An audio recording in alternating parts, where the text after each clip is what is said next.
Hey gang, I am super excited to be coming to you live from the Maple with another in-person episode of the Power of Nine podcast. We're doing this scrambled egg style, so this is something I've done with a couple other guests. We're just going to do it kind of unstructured, free form. We're not going to do the 9 questions thing or anything like that, but we're going to kind of dive into our guests' business a little bit, but then also have some fun with it as well. So today I have the 2 partners at Seiler Law. So Scott Seiler, James Olsen. You've both been on the podcast before, so you know how this rolls. I believe, Scott, you were episode 16. No, you were episode 61. James, you were episode 16. So I thought that was weird that it was like 1661, right? Spooky. I think it was probably flipped because I was way after Scott. Yeah, that's something. Is it? Yeah. You were just recent? I was last October. I just remember writing down 1661. I got obsessed with that. Okay. Yeah, really? All right. So you were on. It's kind of how we roll. So, Yeah. Right. You were on recently. Because this is gonna be like episode 72 or something like that. No, So I was that was on a couple years ago. What? Yeah, I was in Los Angeles. 16. 16? You were 61? Yeah. All right, guys. That's your scrambled Great eggs start. for you. Great start. We're making omelets. We're making omelets. How we started here. And the other thing really cool is that you guys are community supporters. So thank you for supporting Coalition9 and all the work that we're doing and the impacts that we're having on our members' lives. You guys are both members, so let's get this spotlight shined on you guys. So I think actually, isn't there like some way you guys built a relationship through Coalition9? Like, did you guys know each other before you became C9 members? No. Isn't that weird? No. Yeah. Did Aaron introduce us, or So I think was it Mick? there were 2. So Mick White introduced or said, "Hey, there's a guy you should meet," at one point, and mentioned Scott's name, and then right after that, or about the same time, maybe even before, you mentioned the same thing. And it was like one of those like, okay, 2 people have hit me with a name, probably means I should follow up on that. Sometimes I need a hammer on, And get through the thick skull. On you to jump on doing that? Yeah. Well, I think we both kind of mutually reached out to each other at various points during COVID. Yep. Yeah, right. And we didn't actually connect COVID. until right after COVID. Right. So how long have you been together as partners? How long have we been dating now? Yeah, how long have you been? Well, we did. We called it our dating We phase. did call it a dating phase. Yeah, We started out that's the together. truth. I think any partnership, there's a dating phase. There's About marriage. 3 years. 3? Going on 4, I Well, think. 4 going on Really? 4. I think 3.5. Yeah. And so I'll start. Partnered up 2 years ago. Yeah. So It's partnered up 2 years ago. Yeah. All right, but you've been working together now. Right. So we actually did have about a 9-month dating period. Yeah, And then we right. went That's into a legit. partnership. Good. I love to hear Yeah. that actually too. There's a lesson in all that too, right? Yeah. Like you got to go through that. The dating registry is still open if you want to buy phase. yourself. Is it? Yeah. All right. Swing right down to Target there. Yeah. So I'll start with you, James. In your words, what do you think makes you guys good partners? I think there's a personality fit and a value fit. So I think, that was one of the first things that really stuck out to me is, when we were first meeting and just talking about our experience with legal work and how we like to operate and how we value the work with our families and faith and everything else in our lives. There was a very good mission fit in how we view our work and life. And so there wasn't that question of, okay, is this someone I can have these conversations with and feel comfortable, like holistically in everything that I do. Yeah. So there's been a very quick trust factor and comfort level with our communication. So, Yeah. Which is the key of any good partnership, right? Yeah. You can go into marriage on that too. Communication is the key, right? Yep. Yeah. Scott? James nailed it. The values are both personal values that we share, although they come from very different upbringings. So it's kind of interesting. We have a lot of discussions about, where do you have that position from? Yeah. Where does it come from? And it comes from different things. And then what it means to practice law. Mm-hmm. Very important to both of us. The value is client relationship first, not necessarily billing first. And we both slid very comfortably into that. So when James said, I'd like to do, maybe some factor type work for companies where I'm going to come in and maybe there'll be a flat fee for them, very comfortable with that. Yeah. And we both understood the value of that to the client, which you don't see in a lot of firms. Yeah. So not only did we have that personal value set, but we had the same value set as a business partners. And that made it really easy.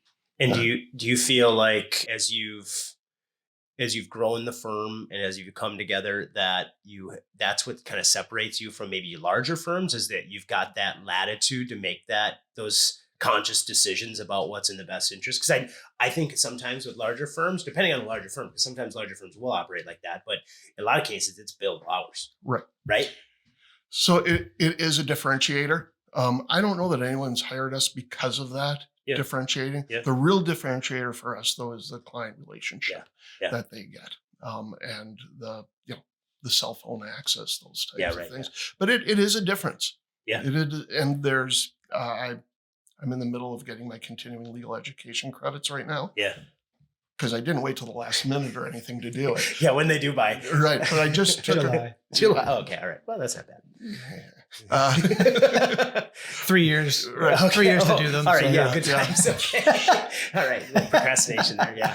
I'm too busy worrying about the clients. Anyway, there you go. I just took a class though on different billing practices, and it was really interesting. And it's either a sign that there is a shift coming in the industry, or there's just an outlier who had an opportunity to do a CLE and get extra credits.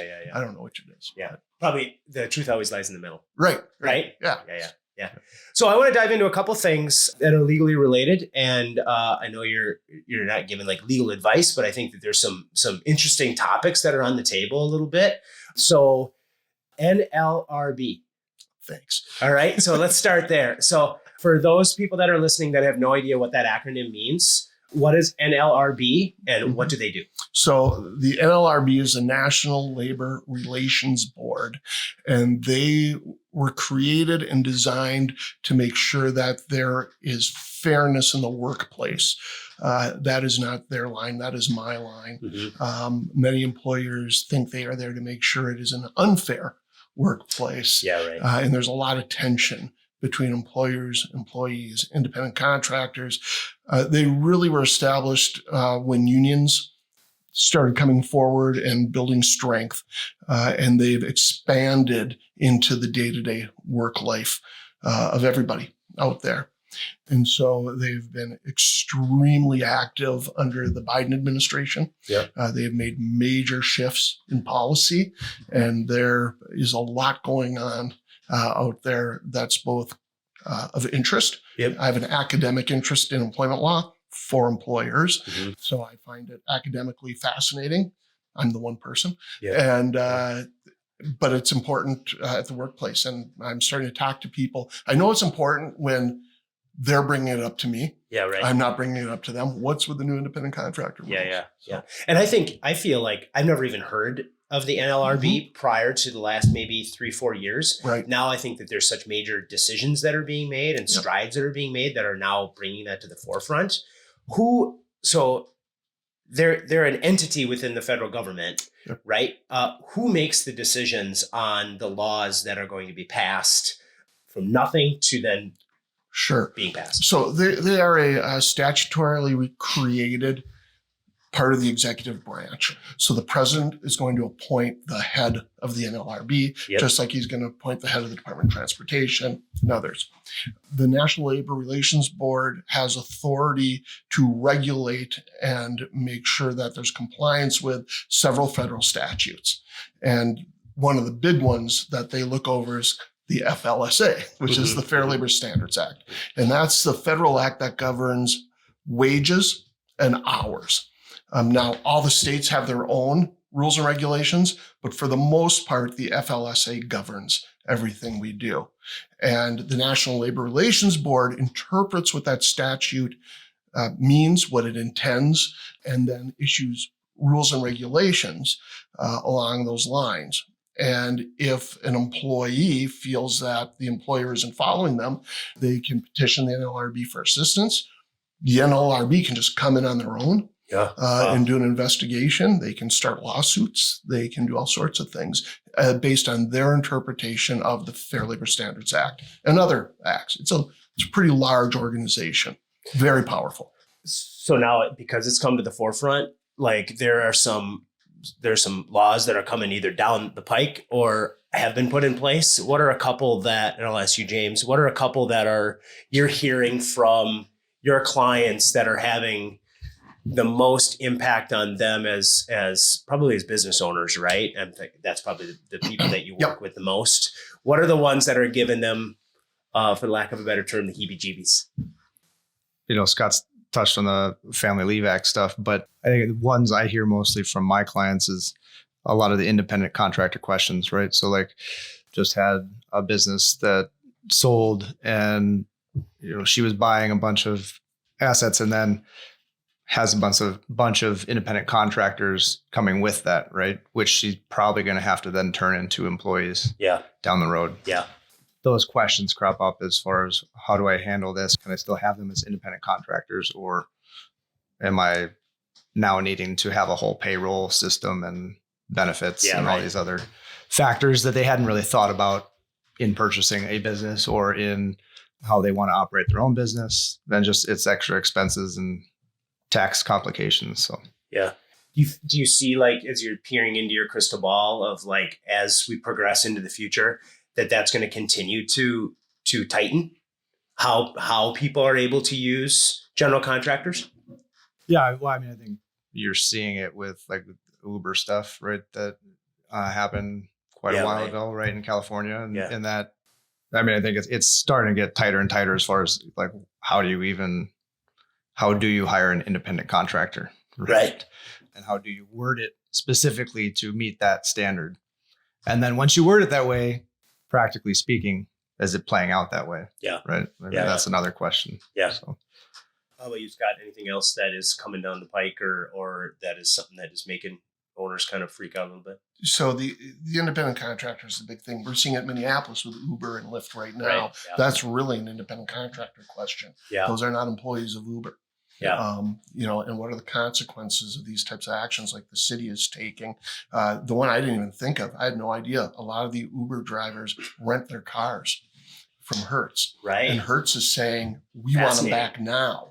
We don't want to wait and see what happens. It's too scary to have all these out there. Right.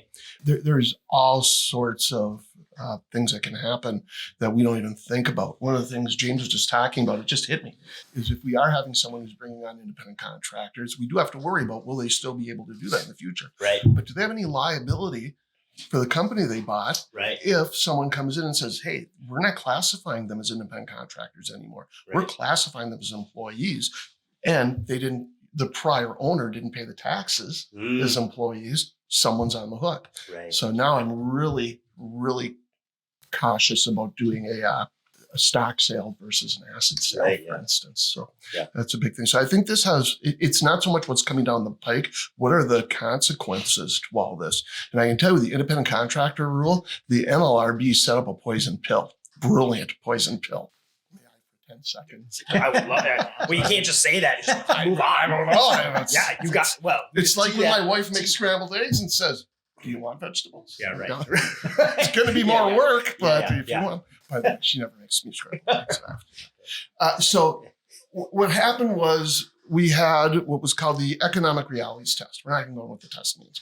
And that was life forever. We have 93 federal district courts interpreting the economic test, the economic reality test, to determine whether someone's an independent contractor or worker. Yeah. Right. So from the employer's perspective, we're saying we got 93 different rulings out there. We can't put them together and figure them out. And even if you say, well, go to the Court of Appeals, see what they said, we have 13 different courts of appeals looking at this stuff. So we have no guidance. So under President Trump's administration, they came in and said, here's the 5 factors we're going to look at to determine independent contractor versus employee, and 2 of them are core. And the employers all went, got it. Now we can do this. The Biden administration came in, and the same Department of Labor said, yeah, we're rescinding the 2021 Trump rules. Okay, we don't like those new rules. We believe they violated all this precedent that came down and that we need to stick to the precedent. And so they took the precedent, which again were those 5 or 6 factors, and they said, we're not going to give any weight to any one of them. We're going back to the old system. But they started reinterpreting what some of those factors meant and made it very difficult for someone to become an independent contractor. even a company to become an independent contractor. Yeah. That's the background of the poison pill. Yeah. Here's the poison pill. By rescinding the Trump administration rule, okay, which it's gone. If the new rule is determined to be unconstitutional or illegal for some reason or unenforceable, their argument is we don't go back to the 2001 rule. We go back to the economic reality test that was determined by 93 different district courts. Wow. They win either way. Wow. So it's just a great piece of politics and writing that they did. I mean, if you're on LinkedIn or anything in the business community, especially, I know for us in the Twin Cities, fractional is such a big word, and the gig economy and all that other stuff, right? Does some of the decisions that they're making on how people are able to work with independent contractors, is that going to affect the fractional world? So like, think about it from a fractional CMO, right? Chief marketing officer. And they're going to come in and they're going to spend a healthy amount of time there. Let's call it, they're sitting on a leadership team, those types of things. How is that going to be? Do you see that, if you're, again, pulling out the old crystal ball again, do you see that being maybe something to where it's like, oh man, this is going to have an effect on that whole fractional world? I think we need to start getting benefits from some of our clients. Yeah. As outside if you're counsel. Fractional general counsel. I think that's so. It's a good question. General counsel is a little different, right? Because they're actually hiring a firm, and that's been around forever. I think it's the terminology that you're using is maybe on the newish side, but bringing in an attorney or a firm to be on as a general counsel, that's pretty normal, right? Like I even consider you guys my general counsel when it comes to some of the decisions I'm making, and we're just small little Coalition9. I'm talking about like when you've got someone sitting on a leadership team or in the C-suite, and it's an organization that doesn't have the financial resources to pay for someone at that level, but they want to bring him in at, let's call it 10, 20 hours a week.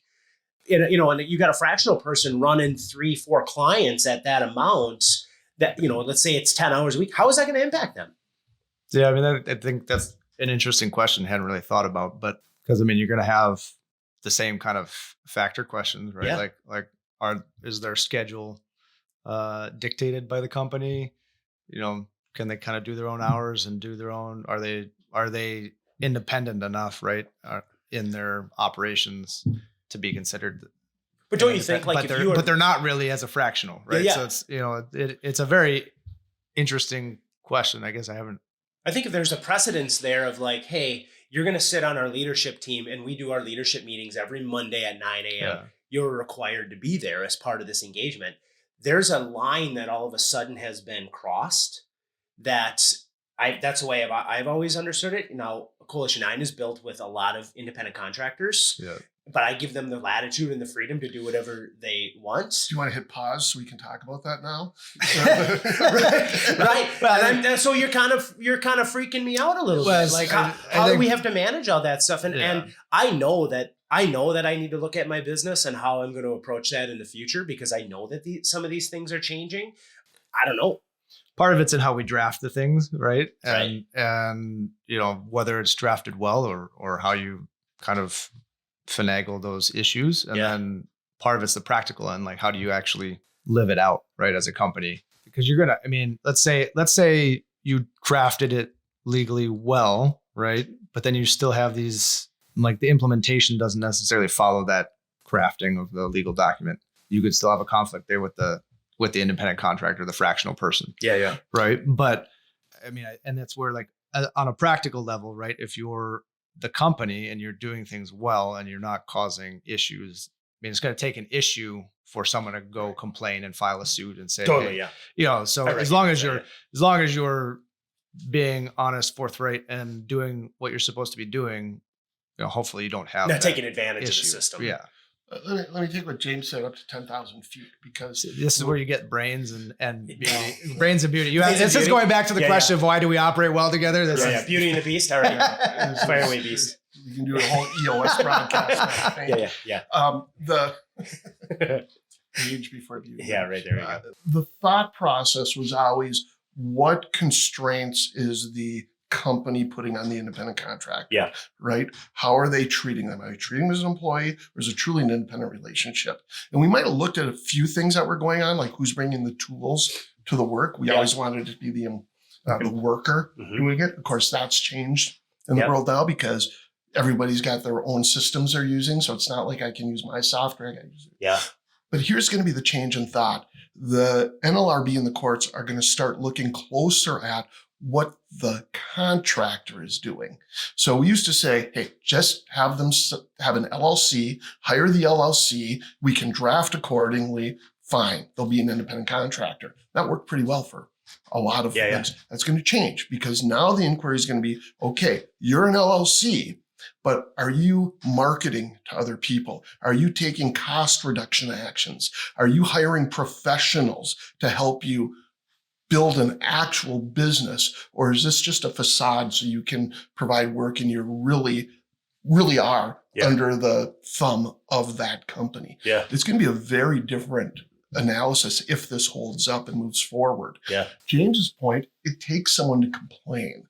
I don't see the NLRB knocking on someone's door who's got 10 independent contractors and no employees. It's going to be a bigger thing than that. But it does occur.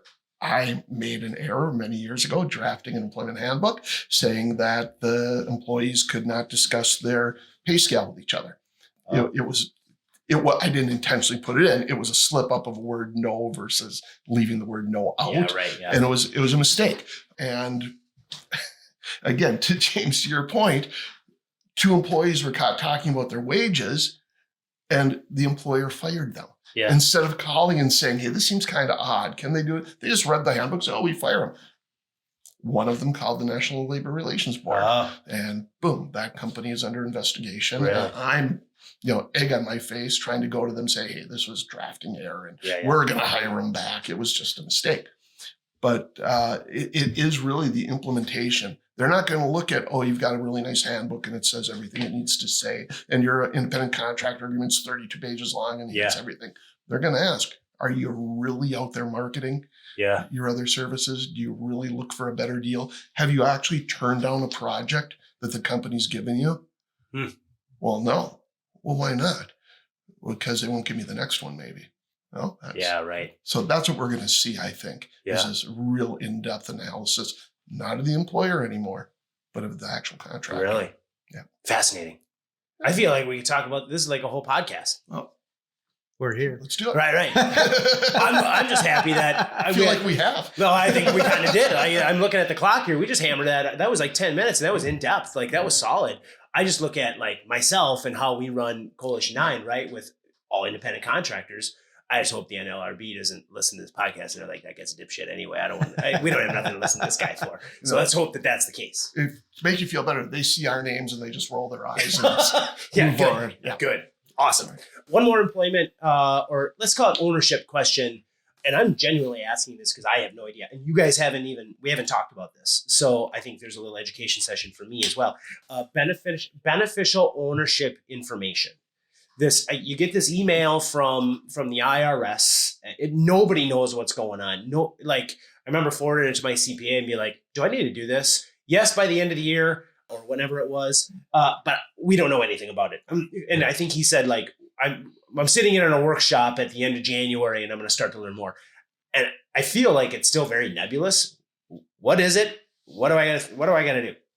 Yeah. So it's part of the Corporate Transparency Act. CTA. I keep referring to CTA. So like thinking about what it actually talk it out. Yeah. So, and the reason that was implemented is essentially they're trying to, like the government is trying to cut back on fraudulent businesses, money laundering, things like that. Right. So they want to cut back on shell organizations to avoid taxes. I mean, they want to get their cut, right? Right. And they want to know whose fingers are in what pie. A little bit. It's also keeping an eye on foreign investors. Yeah. It's mostly, I mean, so I think one of the things they highlight is how like a Russian investor. The NLRB and the Russians are going to come looking for us. Right. How a Russian investor, when the U.S. had Spain. You say Russia. Yeah. Well, sorry. When the Reds, right? There you go. Yeah. That reminds me of like the Arnold Schwarzenegger movie, right? Where I don't remember which one it is, but like where he's the red, Is he is it the one with Jamie Lee Curtis as his wife? No, that's True Lies. True Lies. That one's a great one, by the way. We're going to talk about film here in a second, by the way. So going back to the CTA, essentially, they want to know who owns the company. So who's the beneficial owner, who owns 25% or more of the company, or who makes the decisions. Yeah. And so there's a new system you have to go through online to, fill out the information of, okay, these people are owners. Here's their driver's license. So you have to give a lot of information. It's all kept, it's not public information. Right, so it's private. Yeah. Okay. So it's kept within the federal government, but is it? Well, I don't think they're slapping licenses up on the website, right? Yeah, right. So essentially it's wanting to know those pieces of information about a company, and it's companies that were started prior to this year, right? Have the whole year to get it done. Yeah. And there are thresholds for whether you need to do it or not, which I looked at the exemptions recently, and it's like, the funny thing is if they're trying to do what they're trying to do, which is cut down on the foreign investors and money, they've left so many holes and gaps that they're just going to find loopholes to do it a different way. Right. So, it's just one more burden on the small business owner, because it's also less than $5 million revenue, right? Have to do this, but anybody over, it doesn't apply. That's weird. Yeah. And it's kind of like, the thought is that you're filing tax returns probably as a corp at that point. Yeah, right. And so they're getting all the information off there, except for the driver's licenses. And so it is measurable by revenue or whatever. So even though so once you C9 get is an S corp, it doesn't matter. Even though I've got all that information and they've got everything, we still got to kind of duplicate our efforts. All right. You need 10,000 more members, and then you're good. I'll work on that. Yeah, thanks. It is an inconvenience. The banks have been doing it for several years. And so anytime you open up a new account as a company, they give you that beneficial ownership form you have to fill out. So it's not, it's not that much different. And that's why they always ask for your driver's licenses now, right? Right. When you open up the account. So, but you still have to do it for the company, separate from the banking side. And for those that are starting this year, right, you've got 90 days to get it done. Yeah. So if you start a company in the next couple of months, right, you have 90 days, or else, if you miss those marks, there are actually heavy penalties. It's like $500 a day kind of thing. Right. Which again is just kind of bonkers for some of the small businesses that are starting out. Included. Maybe they just didn't know what's going on. Right? Yeah, for sure. 100%. So our system for our clients, we just set it up. We test drove it last week. We're great. So we're feeling very comfortable. James and I and Jason, our other partner in the firm, we have unique identification numbers. Yeah. So we can just go in under our ID and then load everything up for the people, for our clients, as opposed to having to start from scratch every time. Right. So we kind of put and by the way, when we fill out someone's information, our information goes along with it. Right, yeah. So we're attached to everybody. Everything that goes in. And to that point, we had to rethink how our engagement agreements are drafted, right? Because now we have to have language in there that allows us to do these things and have our clients sign off on them and say, I'm letting you do this for me, right? In a different way than we did prior. Yeah. And then you get into the security stuff, cybersecurity stuff. Okay, do I have personal identifiable information that I now need to have different policies for?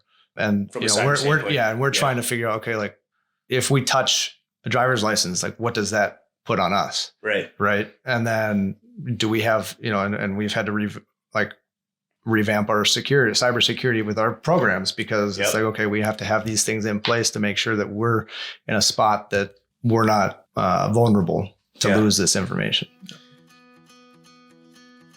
Regardless if you're a startup just figuring things out or a medium-sized organization with a full team, having a legal partner by your side is crucial. Seiler Law is fiercely loyal to their clients and are passionate about removing headaches and roadblocks that can pop up during the growth of your business. Whether you need general outside counsel, are planning a business transaction, or even need someone to guide you through the estate planning process, the team at Seiler Law are the advocates for you. Visit SeilerLaw.com to learn more. Seiler Law, where experience meets pragmatism.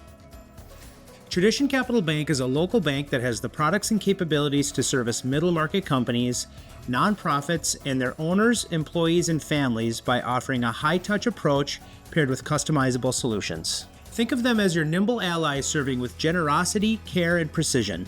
Tradition starts with the assumption that there's always more to learn, try, and discover, aiming to find the best yes for whomever they have the privilege of working beside. From a foundation of trust, Tradition takes disciplined, smart risks to help people grow beyond what they even thought possible. Tradition Capital Bank is the second largest privately owned bank headquartered in the Twin Cities, and with locations in Edina, Wayzata, and North Oaks, Minnesota, alongside their office in Scottsdale, Arizona, Tradition Capital Bank is committed to big bank offerings with a small bank ethos. Let their team be the friend you need in your next financial move. Mason Jar Marketing helps businesses bridge the gap between marketing and sales so they can crush goals. They're a collaborative partner, one who translates strategic priorities into actionable, goal-aligned tactics. You can count on them to deliver creative expertise and flawless execution for all marketing channels, no hand-holding required. If you're ready for a partner who listens well, thinks big, acts fast, and drives results, schedule a complimentary marketing needs assessment at masonjarmarketing.com.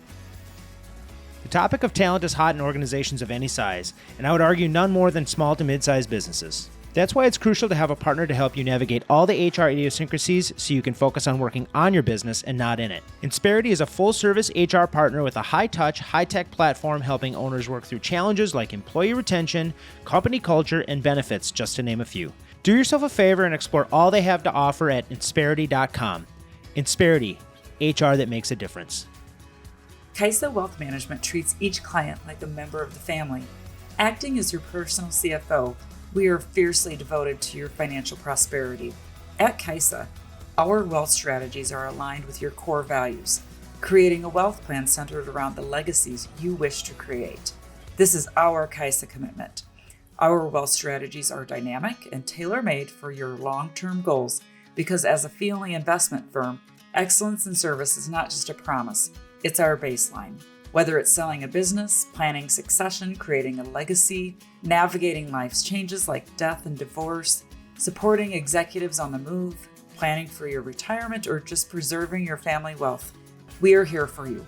Find out how we can help to simplify your wealth at kaisawealth.com.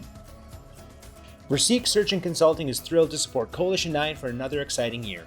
Verseek is a Minnesota-based, high-performance recruiting firm that specializes in interim solutions, direct hire, and executive leadership search. Our team of experienced professionals and seasoned leaders across various areas of expertise and industries have been in your shoes. We quickly assess your whole company and identify key elements that will take your business to the next level. Your company's success hinges on the capacity of your people, and a few areas of your business are more critical than your finance and accounting team. You need talent who can move the needle while winning the trust of leaders and stakeholders within your organization. Your people make it possible. Verseek can help connect you with the talented candidates within finance and accounting for consulting or direct hire needs, as well as within the industry areas in executive search, direct hire, and interim solutions. People are the ultimate business advantage. Find your people together with Verseek and make the best possible for your business. Learn more by visiting Verseek.com and by following Verseek on LinkedIn. Shifting gears a little bit, this popped into my head when you guys were talking. So you both were pretty fluent in all of this stuff. Like I felt like you were bouncing off of each other a little bit. Do you find now with your firm that one person leads a little bit more towards some type of law and the other person leans a little bit more? So like if something comes in, it's like you've spent a little bit more time diving into this. This is your deal, even though you can't, because I'm guessing you kind of share clients a little bit. You know, me being a client of yours, that's how I feel. Like some things I go to Scott, some things I go to James. Sometimes you come together. Have you delineated that and what are the areas if you have? To an extent. Obviously they're like, I'm the only one at the firm that does entertainment law, right? Yeah. So, they might touch it if I have something that I need help on, but generally if that's coming in, it's coming to me. Yeah, right. Estate planning is typically coming to me.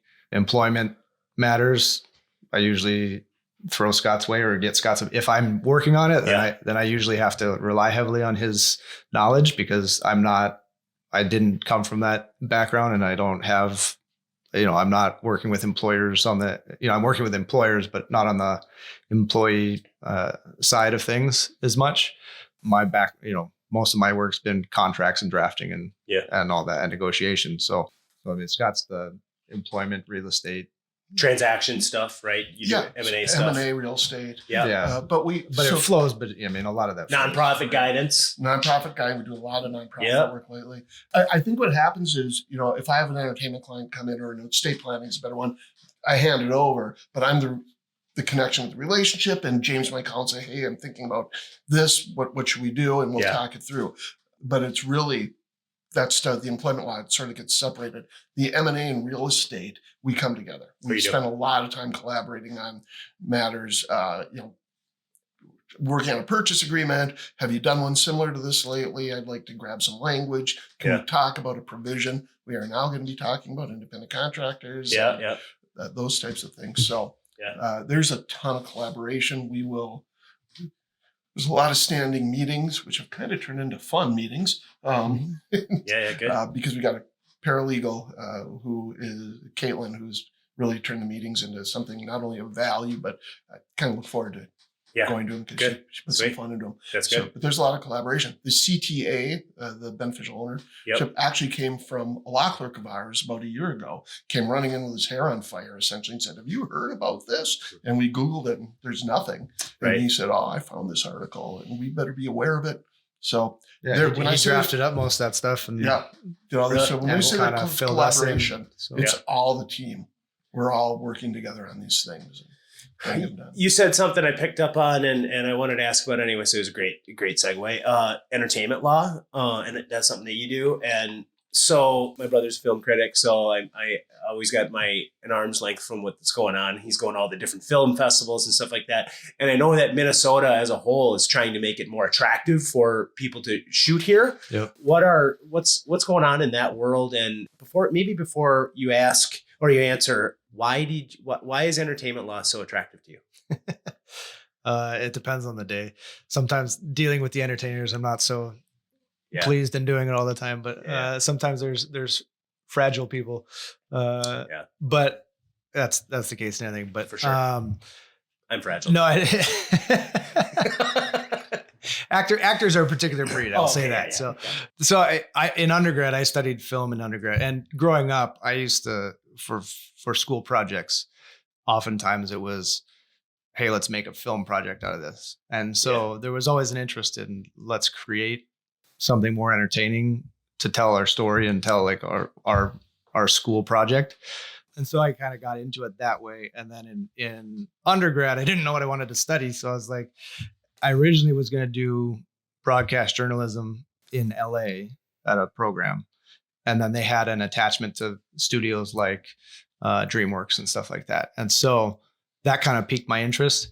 I didn't end up going there for some random reasons, but from that I studied film theory and was planning on teaching film as literature. So it's just always been something that it's just been an interest. And then I had an opportunity at one point at a like early midlife crisis to get out of Minnesota and go to LA for 3 months on a failed engagement. And it was one of those like, all right, I have this opportunity to do it.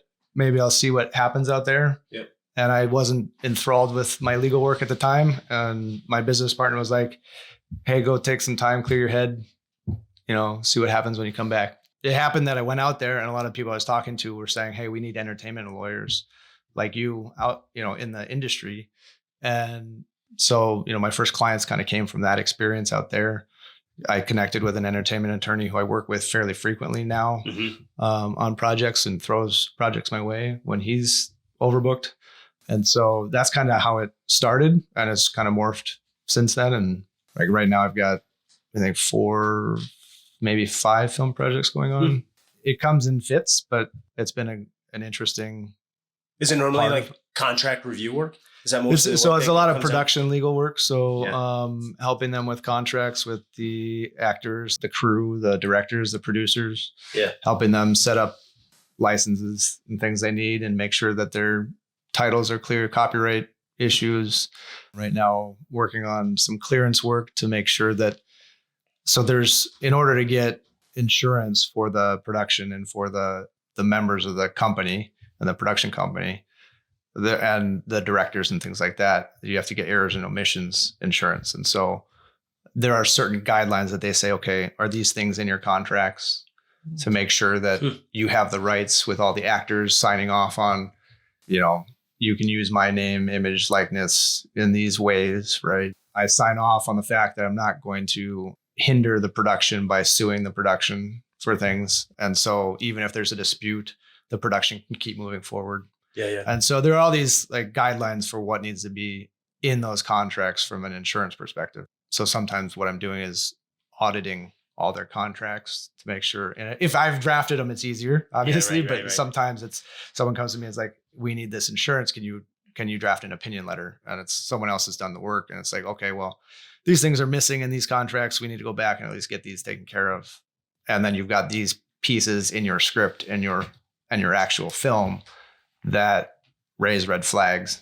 So we need to draft an opinion stating why they're not a problem or why, how you're going to fix them. Yeah. So it's kind of that kind of work. What is, give me an example of one thing that the state's doing to make it like incentivizing people to come and shoot here. Yeah. So, I can't remember if it's 2 years ago or what, but they used to have an incentive program that was like a 20 to 25%. I don't recall if it was a tax credit or rebate at the time, but I think it was called snowbait. So probably a rebate, but it was fairly limited. There weren't a whole lot of people that could get it. It was like 2.5.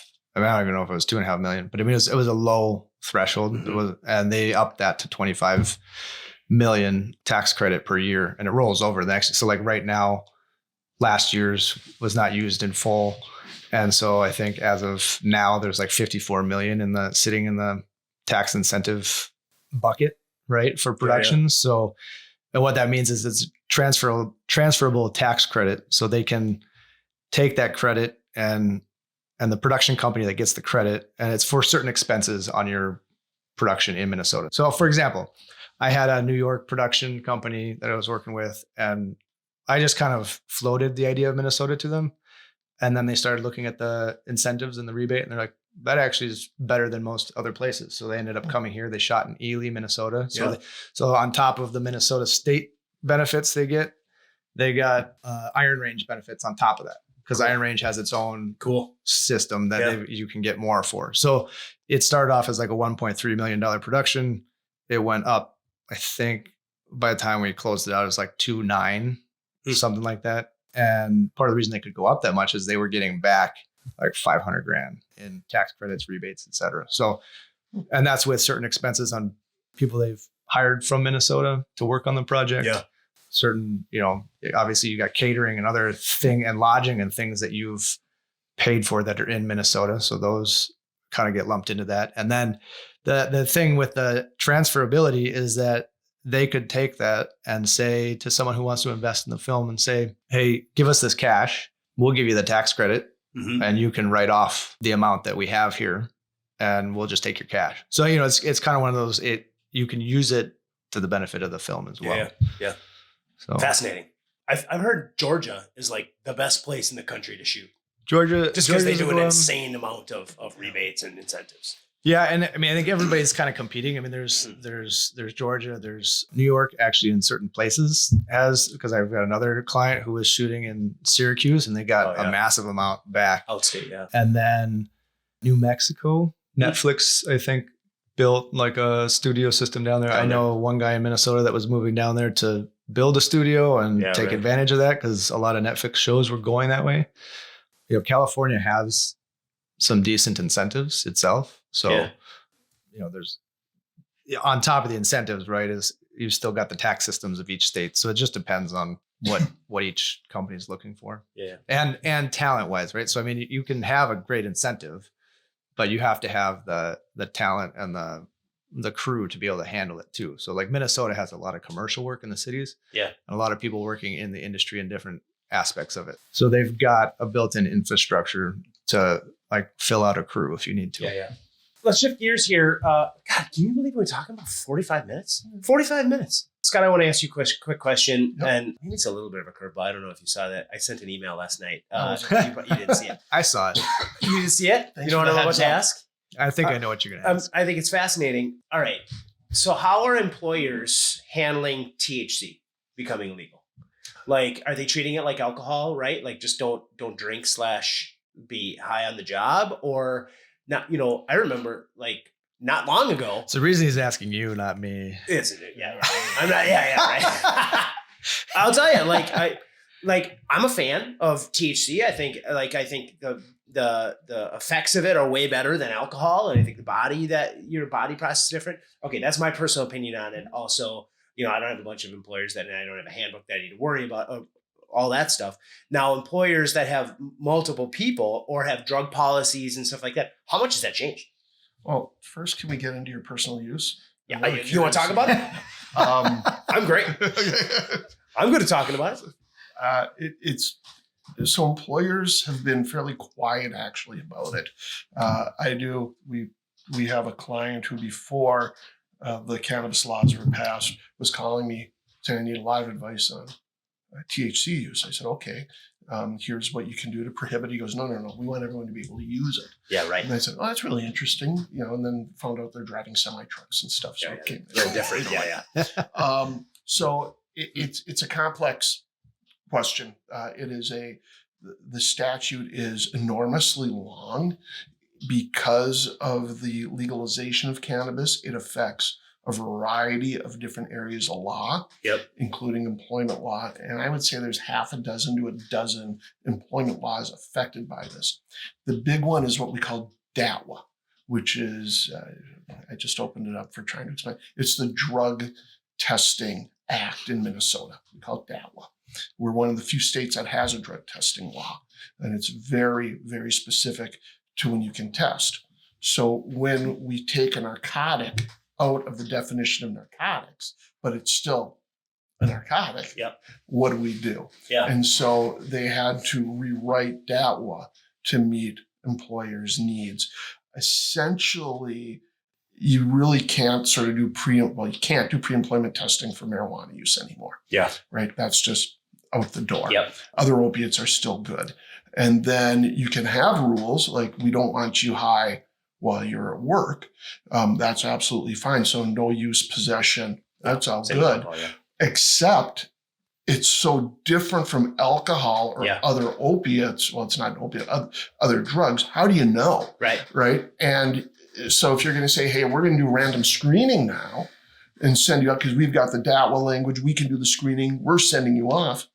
I mean, person could have been high 2 weeks ago and still be testing. It's in your system for, some people say it's a month. So I think for the most part, our clients are just not worrying about it. Yeah. They're saying it's part of life now. Yeah.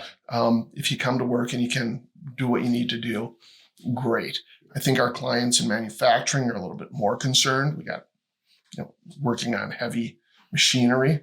That's different. Those sorts of liabilities, but it's a change, and it's interesting though because it's an accepted change. Yeah. Most every law comes out and everyone's running around going, God help us, James, what are we gonna do? This one they're saying, it's okay. What do we? I haven't had anyone. Everyone's pretty chill about it. Yeah, I haven't had. I'm trying to come up with a good 50s reference, and I haven't. Mr. Mooney isn't calling us up from the Lucille Ball show, saying, we got to stop this. It's terrible. Yeah, right. People are pretty chill, as you say. Yeah. That's good. Well, I think, the manufacturing thing is a good point. So I used to work at Siemens building MRI scanners prior to law school over in England. And on a practical level, right, I mean, you can have the policies, but then it's like, okay, is there a trust factor with your employees to do what they ought to do or live their life in a way that is not going to injure other people. Right. So we used to there was a pub right next to the factory in England. So like we'd have a half-hour lunch break. Right. So we'd like put our tools down, book it over to the pub and like grab a pint or two. Yeah, and you're like pint or two on an empty stomach or a fairly empty stomach. And then, maybe you had time to nibble on some chips and some something else. But, it was one of those, like, there were times where I probably should not have gone back. And so, I mean, we're doing wires in acid that if you get enough on you can kill you. Right. So it's like, sometimes it's like, okay, I probably shouldn't have had that pint right before doing these acid dipping my dips. Finger right. In the, So, I mean, I think, they could have put a policy that said, hey, there's no going to the pub. And I think eventually they did. But, that also, what that did to the morale of the employees, right, was just tanked it. Right? Yeah, It was right. like, we have one thing that we enjoy doing, as a group. We just like pounding our pints before. Well, there was one guy That's- that, like, I swear every time we went, he pounded 2 Guinnesses and then he'd go back and weld. And I was like, I don't know how you're That's a welding. whole straight. other world. Like- Yeah.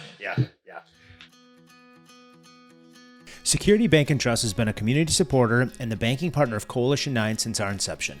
One of my favorite things about partnering with Security Bank and Trust is that I have a significant relationship at multiple levels within the bank.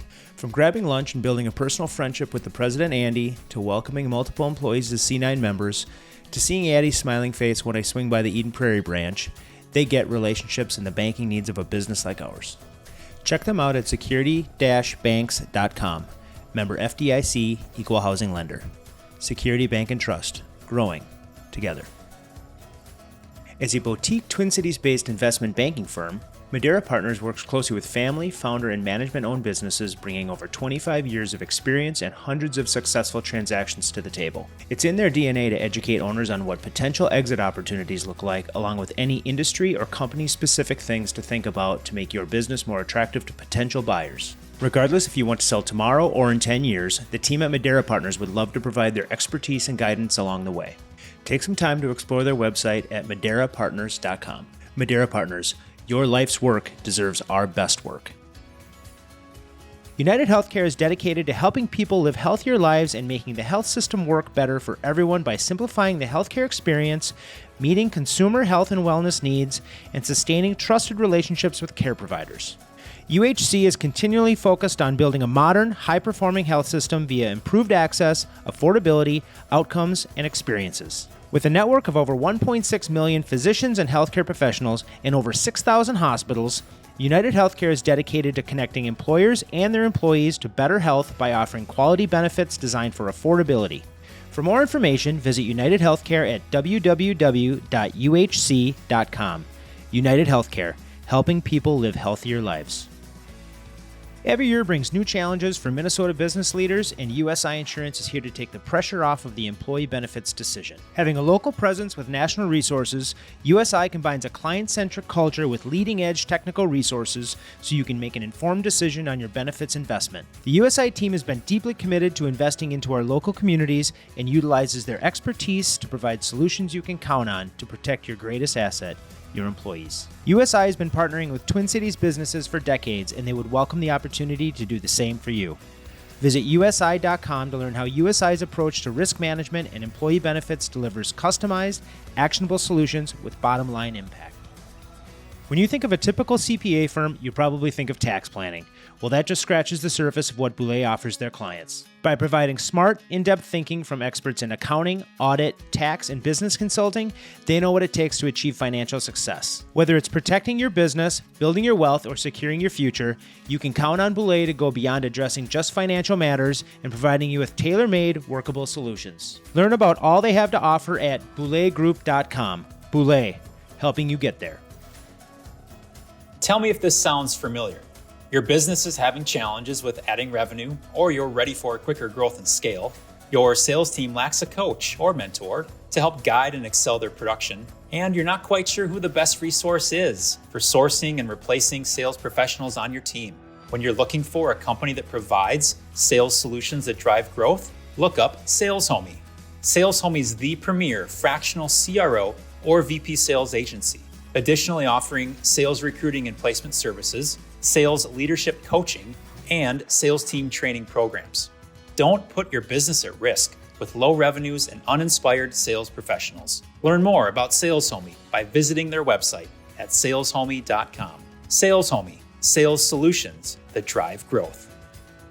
In addition to our amazing prospering and thriving level supporters, we want to shine a spotlight on our equally amazing evolving level supporters. Alliant Insurance Services, Bauer Design Build, Beyond Design Resource Group, Entrabank, Fluid Interiors, and Modern Foundation. All of the Coalition9 community supporters can be found at coalition9.com/community-supporters. All right, so shifting gears for real this time. One of the things that I think you guys do a good job of as a firm is events, bringing people together. Some of the marketing stuff that you do in correlation with that has been great. What kind of stuff do you have going on in the future that, I mean, you did the wall climbing thing, rock climbing thing. That was awesome. Yeah, I didn't go to that, but I mean, you had a lot of people, you had a good momentum of people being there. And Whitney Emanuel and I did Yeah. the rock climbing, another C9 member. Yeah. But yeah, so I mean, I think we tried this winter to do, we tried to do 2 ski events. We only got one because winter disappeared, pretty quickly. But it was really good. No, it was really good. I don't think we anticipated the value of 5 minutes on a chairlift one-on-one with somebody you don't know. Yeah. It was great. So we're going to be big on that if there's snow. So we You're both big skiers, right? Yeah. So I think part of the thought is, hey, let's do some activities that we like to do, but also make it business related. So it makes our lives a little bit more enjoyable in our work. Yeah. And we're not just sitting behind a desk and taking phone calls and writing. Yeah. And so, we did the ski networking. I did the rock climbing with Whitney. We're talking about putting together some lunch and learns on topics that make sense in different industries. And then I'll probably be doing some like walkabouts with people in the summertime. Getting back to your first question, which is those core values, we both like to focus the marketing, the networking on philanthropic events. Mm-hmm. So we did the Matter Box Madness. Oh, that was cool. With Matter. Fantastic. Yeah. We kept saying this would be a great C9 event, but we're not saying that anymore. We want it to ourselves. Yeah. It was good. Everything I saw on LinkedIn and the people that post stuff, like, it looked great. It was great. It was a very well run event. A lot of fun. And we invite our friends with us. It's not just our crew. Free bikes for kids. Yeah, that's right. We do that, and that's a wonderful event. And so we're going to do more of those things. The Matter Box, we actually have a big space that we can utilize in our building right now. So we'd like to do we lost, so we're a little bitter about that. So we're going to train. You we're bringing in an intern to train us up. And it was food packing for Matter. Yeah, the Matter's a great organization. Right. The winner and the second place team had, I'd call them coaches or leaders who were just telling, do this, do that. And everyone else was doing it. And they were just Scott's interested in that position. Yeah, right. Yeah, the coach position. Learning from experience from this last year. I kept cutting my fingers on the tape dispenser, so I don't want to do that So anymore. James, what do you like to do outside of all this stuff, all the legal stuff? Yeah. So I got 4 kids, and so spending time with family, and I like to get outdoors. Summertime's coming up, so getting down to the water, getting to the lake, out in Stillwater. Like to be down by the river, or there's a lake out there, Square Lake, that we like to go and just kind of. It's very clear and nice beach areas. Got some grills and other stuff like that. So and grilling. I like to grill. I like to cook. So sweet. Scott. Summertime, same thing. I've got 4 kids. They're a little spread out now and they're older than James's, so it's hard to get their attention sometimes. But so whatever time I can get with them, and my wife and I do a lot of concerts, but more smaller venue, small band concerts. What's the last concert you went to? I think it was a suburbs concert at the Ice House, which was really interesting. Yeah. So my wife grew up in Minneapolis, going to the all ages suburb shows. Yeah. I grew up in Duluth, going to the all ages suburb shows. So this is in the 70s and early 80s. Yeah. And so when we met, we had no idea we had this common interest. So we traveled to see them. But we go to a lot of other concerts. They know them by name now. Yeah, they might. The suburbs do. Yes. Big, and their crew. Crew kind of. But so there's that. But then in the summer, I like to bike. I spend a lot of time on my road bike, just tooling around the Twin Cities and the different paths. Cool. How can people find all the great stuff that you guys got going on, or connect with you and stuff like that? Just call James. Here's his number. Yeah, I think James loves that shit. I'd say LinkedIn's probably the easiest way to follow what we're doing. I mean, we've got the company page, but then personal as well. So, most of my stuff's on the personal page. Yep. I'll throw it up on the company page. And we might be doing more of that. Yeah.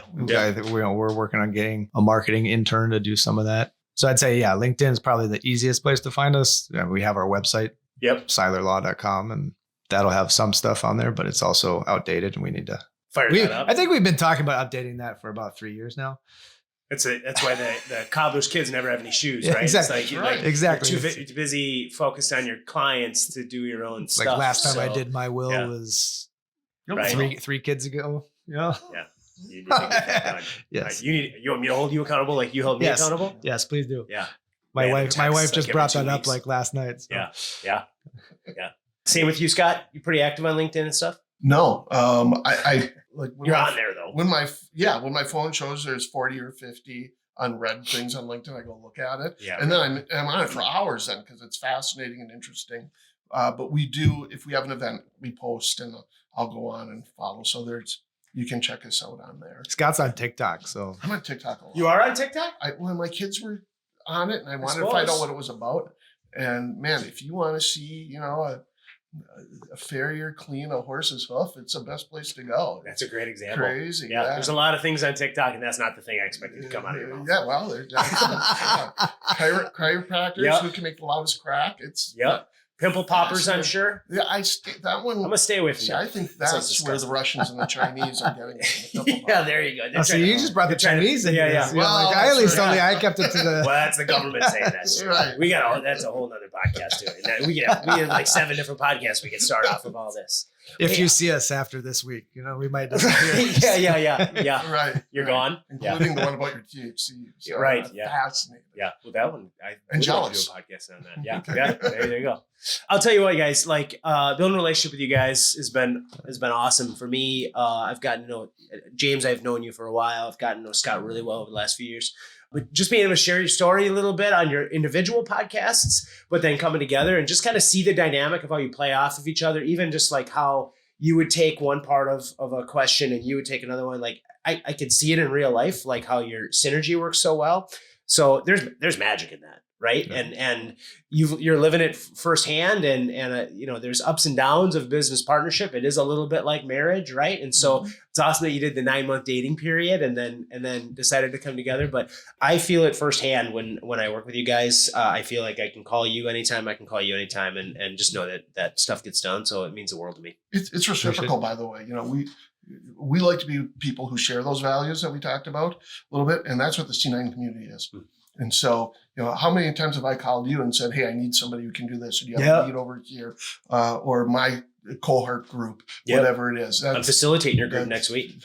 Oh, and it's my spotlight. Great. Yeah. Okay. Yeah. I got stuff ready to go too. I know what it is. I'm all ready to roll. I'm gonna hide behind like a kid in a candy store. Gonna hold your feet to the fire on this all dirty. Yeah. I feel cold coming out. Oh yeah. So we're just as fortunate. Awesome. Well, thank you. Means the world to have you on, guys. Thank you so much for being community supporters. Thanks for being members. Just thanks for being on the show and being real. I mean, you answer questions that I don't even know if some people would feel comfortable answering on a podcast. Just, some people just want to shy away from that. You guys aren't typical attorneys, and that's what I love about you. Thank you. Appreciate it. Awesome. On behalf of Scott and James, this has been the Power of 9 podcast. I'm your host, Aaron Eggert, and I want to thank you for the privilege of your time.